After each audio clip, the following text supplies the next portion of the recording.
it's Presley at ActOutGames.com here, and today is Comic Book Thursday, and we are going to be talking about the new Star Wars comic book series.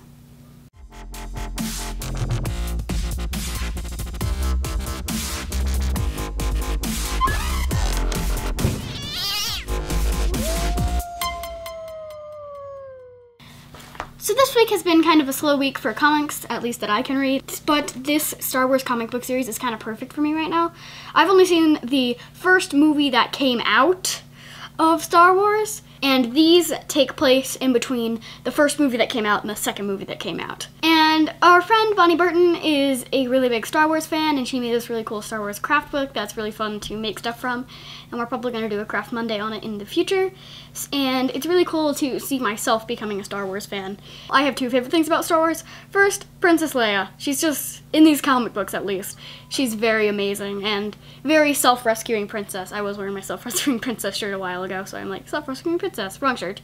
It's one of my favorite things about Star Wars, as well as how big the world building is. What really makes me like a series is big worlds, but you can still kind of tell where everything is. So if there's a few settings that they go to in the first few times, then they expand and go back to those first few settings. It's just really nice to see how this big universe is being built. So let's talk about the comic books. So this first one is the director's cut. So if you get the director's cut edition, you get the kind of partly line-arted cover, as well as in the very back they have the script and some of the like line-arted work. And it's just really, really, really cool looking to see how the work looks without the colors.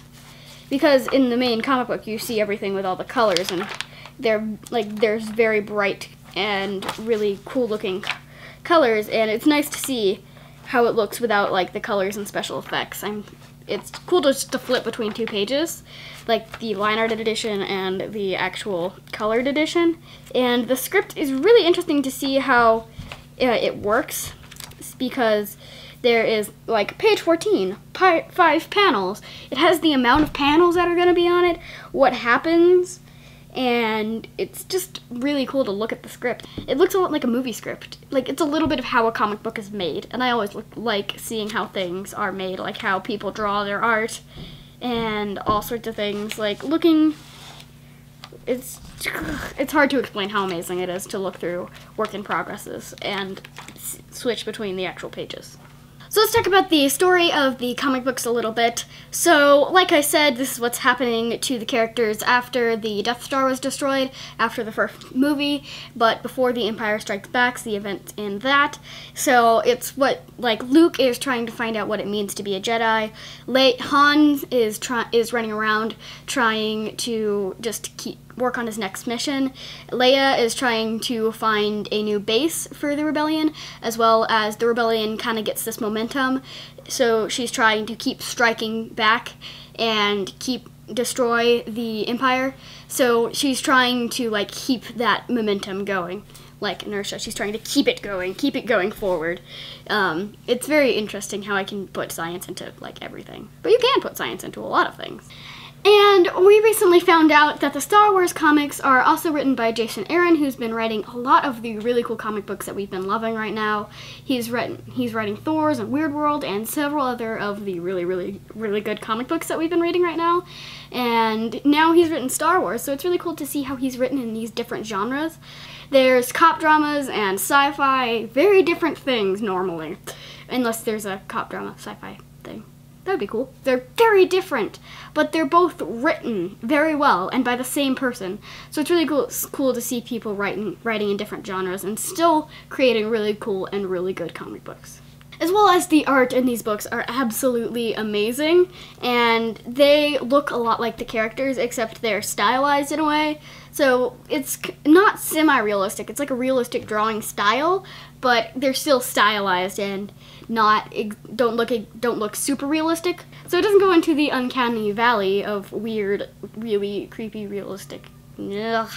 And this is in the perfect spot in between semi-realistic and realistic to make it beautifully done and it looks a lot like the characters but not too creepy.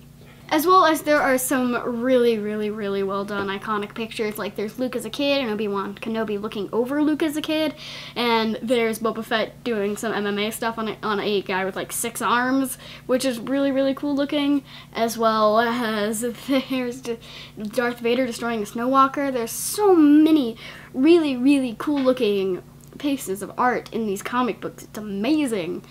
And I'm very glad that I've started getting more into comic books, because I normally associate drawings and books very different things, but comic books have hit that perfect middle spot, and they're really short and they leave me wanting more, which is a good and bad thing, because they leave your audience wanting more and wanting to get the next book, but they also make your audience very upset that there's not another one out.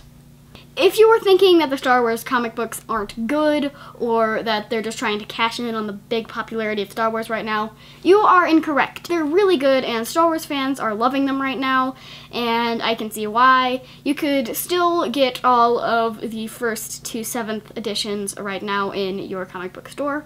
So grab them, check them out.